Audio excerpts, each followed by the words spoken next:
So welcome. Thank you so much. And I'm meeting you for the first time. I've heard so many good things about Heads Up for Tails, and I know Mr. Ratan Tata also got one of your products, which my friend did for some Harvard program. So that's great. Lovely to meet you. So I think I'm going to keep the discussion pretty much, on the funding side, because a lot of young founders here, who want to, learn more about funding. But you started your businesses much later, as I understand. I think, when was yours? We started back in 2008. Oh, wow. So 2008. And you came into limelight, I think, a little bit later. Much later. So this is, and you started in... I started in 2016. 2016, okay. So yeah, so I mean, the same actually question to you. First of all, maybe I can start with you. Why it took so long for you to get into the funding dynamics? Was there a thought process behind it? And initial years, so like it's very very patient to be raising money so late in the journey. So if you can share. Sure. So and also about your business, because I don't know how many people know Okay, about. Yeah. sure. So quick introduction. I run Heads Up for Tails, and we create and curate products and services for pets in a hope to really bring joy to pets, to them and their families. For us, I think, Tej, it's been a very long journey because we pretty much had to build out the category in the country. And so it wasn't just building out the supply chain, the product, the front end, the back end, but it was also about building the customer. I think most people came from that, they said, we've had dogs for years, this is what we feed them, this is how they live, without realizing how our lifestyles have really changed. And now, pets are in small apartments, they don't really have a chance to really use even their five senses, sniff enough, play enough, eat different foods, etc., etc. So it came from a space of deep passion, but it took a really long time to actually even build product market fit.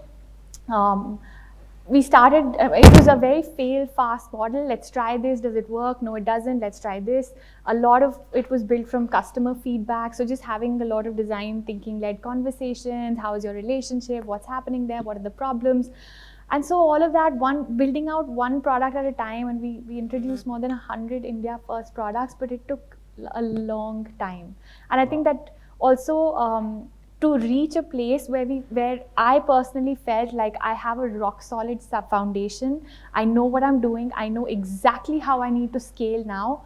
It took time to reach there. And then I was confident that I'm okay to take somebody else's money and then, really. So that's, somebody asked for category creation. Here's a clear example in front of you. So congratulations. I think this is brilliant. Very nicely done. So and when was the first time you raised money? Like which year? We raised in 2016, and we raised from HNIs and sort of angels, people who really believed in the business. We weren't yet so confident of going to VCs. And so that capital where people believe in you, it's much more patient, it's much more long term. I think that was a lovely way to start. Yeah. Brilliant. Well done. Yeah. So just switching to you, and you started to 2016. So it's like, and I think you came from a background of, a lot of your, McKinsey, there's a McKinsey mafia group, I know. And a lot of them has raised a lot of money. So different mindset. Did you just start your business with a seed check, or how was your journey from fundraising point of view? So I did start the journey with an angel investment back in 2016. However, prior to that, in 2015 and 2016 were also the days when investment wasn't easy in the ecosystem. Yeah. The food techs were all coming down, and there were like 20 startups going down the drain around this. I think what worked still very well for us was the clarity of the idea and the thought. I did invest my own set of personal savings and money to set up the initial stage of the business and get the product market fit as an early view. Though I did it in a span of about a 9 month to 1 year time frame. Yeah. And post that, we could just raise and go on. Right. Okay. Very nice. So just coming back to you again, Rashi, in terms of the patience it takes to build a business.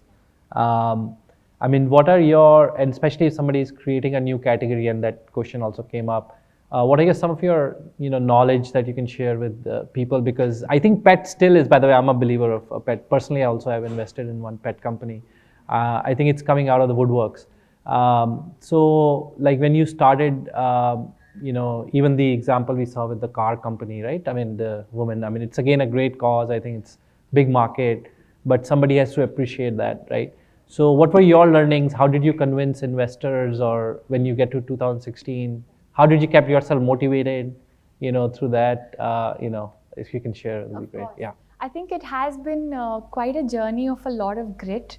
It's not just passion. I am extremely passionate about the space. I really want to see people connect deeply with these animals that we have the honor of sharing our lives with.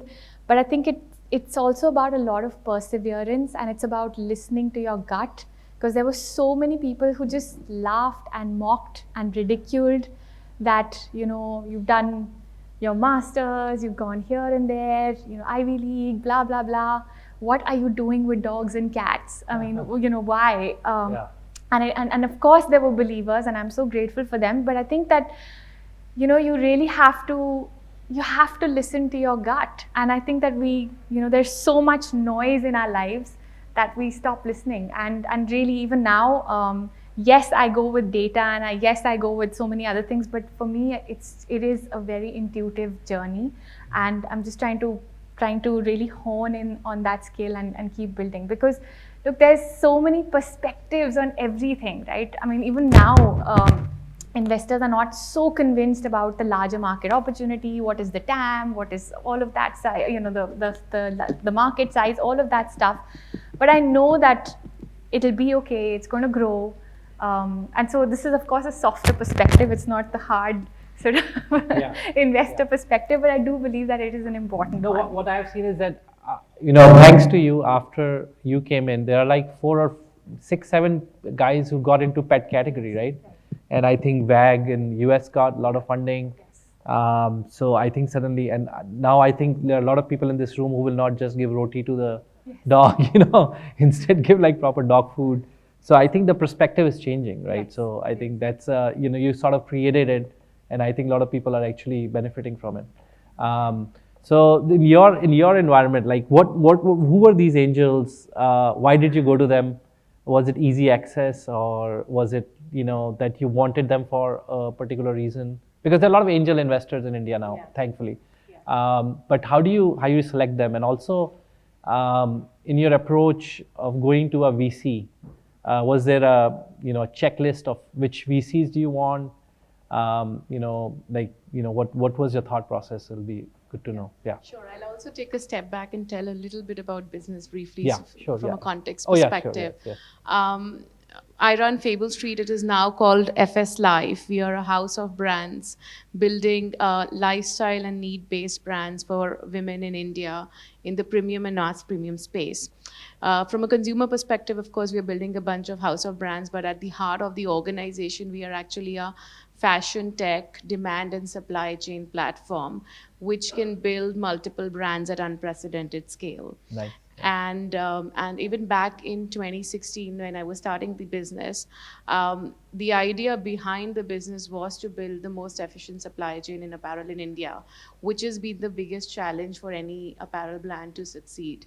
And India has been a supply chain for the world. Mm-hmm. So the core thesis was that there has to be a longer term opportunity of India for the world, and there is an opportunity to enter into the space and build it differently.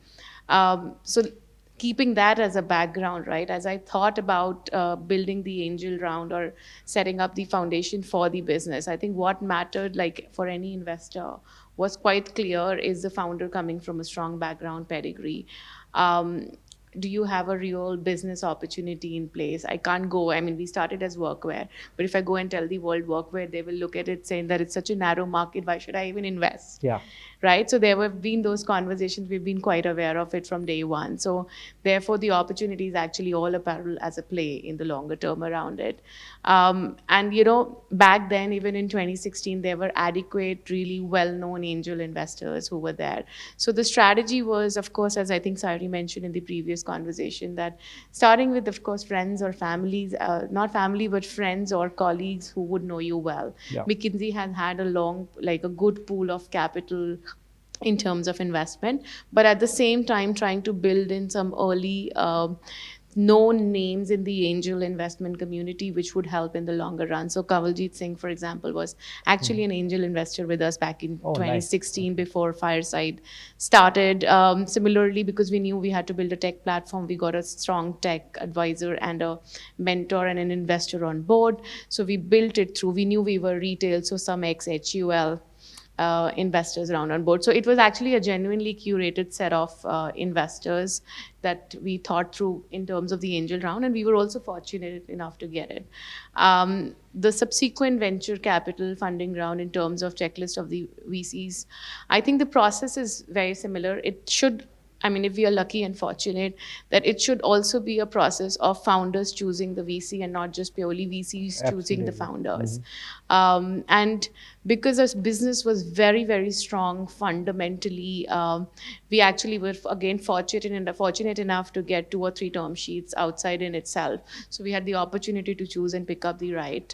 The first 2-3 rounds, and I'm a single founder operating in apparel as a space where investors don't have a lot of comfort yet in, because there haven't been success, right? Single founder, woman founder, everything against me technically, as the world says. 2015, 2016 were the hardest years to raise, and now again, the funding winter, we've just closed around. So it's been an interesting journey, but I do want to step back and say that, you know, if the fundamentals of the business are really strong and you've built the right team and delivered on some aspects of growth, etc., investors are actually very, very keen to invest. So we were fortunate in last 2 rounds and current round to be able to be selective of the investors we allow to be a part of the business in. Very nice, very nice. I just want to make, just picking up from what you said, you know, for everybody who is trying to raise, just do research on investors. It's very important, because, you know, somebody said in terms of raising money for Bindi's business, for example, you know, there are funds which are specialized in impact investing, Asha Foundation, and there is, you know, Ankur Capital. So just do a lot more research on the funds that you're approaching, because, and some of them take more risk, new age kind of, you know, new frontier investors. So just do a lot of research on investors, and you should pick rather than, you know, they're picking you. So. No, and I think where I was also gunning towards, it's very important for any founder, and both women or men, right, to also be very aware of themselves and who they are. And if there is a genuine connect with the investors, it is all the time not about the valuation they are giving you, but it is a question of who's coming on your board. Because when they take about 20-25% of the stake in the business, they can also be responsible for making or breaking the business. You don't want an overhead on you. So we have to be thoughtful, and you should, I mean, the way investors do background research on us, right? We would do the same. Yeah, do they carry the same vision? Yeah, exactly. So actually coming back, making it a little bit more fun, you have to tell us some fun VC story or pitching story. I'm sure somebody like, what is she, a pet, you know? Like, yeah, so if you can give us one of the anecdotes, and it'll be very nice. Well, actually, you know, our VC story has been fairly straightforward. We have always had inbound interest, which has been really nice. And we raised... Mr. Tata is an investor, or? No. Oh, he's not an investor. Last year, we raised from Sequoia and Whirlinvest. Whirlinvest, yeah. So that was, again, you know, inbound. It happened very quickly. We weren't even sure if we were ready to sort of go on that journey, but it's been a wonderful one. And you know, I mean, for me, I'm not, I am sort of the more creative person in the business. And I'm sure some of you may struggle with, you know, how do we put the finances together? How do we really make this, you know, the pitch right? And how do we put these decks together? And I just want to say that it was extremely, you know, it is intimidating if that's not the side of the business that you're, you know, exceptionally strong at. I do the product creation, the design, marketing, all of that. But I do want to mention that, you know, I learned this along the way that, of course, first I was doing everything. And then I realized that I should really focus on where my strengths are and bring in people who are going to be amazing at those different areas. So if you're at that stage where you're feeling intimidated or overwhelmed by this whole process, please do ask for help. There's lots of people who are amazing at this, and you don't have to feel like you're alone in this journey and sort of you know, having to walk that path by yourself. But as far as VCs are concerned, I think it's really been a lovely journey. We've got wonderful partners. I wanted to add to what you and Ayushi were just saying about the who. It is so very important. I've seen lots of businesses get the wrong partners and really go down. But I also wanted to add that the when is also very critical, and the why is also something that we don't ask ourselves often enough. So when I talk about when, is it really the right time for you to bring on an investor? It is an extremely challenging journey. It is, it does take away a lot from you running your business. Yeah. There is so much that you need to, dive into in terms of reporting, compliances, structures, agreements, a whole lot of things. And so are you really ready for that pressure? And are you feeling strong enough to sort of take that challenge on? So the timing is important. And also, I feel that a lot of founders may not be clear about why they want to raise funds. It's just that, I want to start a business to raise money. I see that also a lot, right? The excitement of it. Right. But I think that it's so very important to have that why very clear as well. Where exactly are you going to deploy this capital? How are you going to do it? What are you going to do with this? And I think that, I honestly thought from the outside that the whole VC world is going to be very intimidating, but it isn't. They're lovely people, all excited to partner and co-create with you. So if you're, feeling any of these things that I was feeling, I'd say just go for it, because, and a lot of them are wanting to fund women, but they feel that the women aren't coming in front enough. There aren't women sending in pitch decks, and they're just not asking, because I think that there's that hesitance that, oh gosh, will I be able to manage, will I be able to balance home, family, kids, all of that. But I think that there is a lot of people who are keen to fund women, and I think that would you have raised earlier if you knew that VCs are so nice? Yes, I probably would have. Okay. Yes. If you want to add something, and then we can I mean, I think I will not go. Not a lot of quirky investor stories. There are many, but we should do it on the side, on the coffee. A lot of them. But I think, but the most amazing set of investors that I have interacted with are genuinely human, really respect the founders, where therefore as founders you feel really obliged and ethical to them to ensure you're giving the returns. And that's where the connection really happens, and there are actually tons of them in that in the VC space. And also the other thing I really appreciate in some of them as I've met, and I've been blown away with them, with that where they're also candid in their response and honest in their response as your input and feedback to you, rather than coming and giving a random reason on why they don't want you on board. It is good to hear the real reason behind this, which a lot of investors also shy away from or stop responding to your emails. So it's a mixed bag, but these are the great traits that I have seen in a set of investors, and they are now on board with us, and equally I am really grateful for them to be on board with us. Great. Thank you.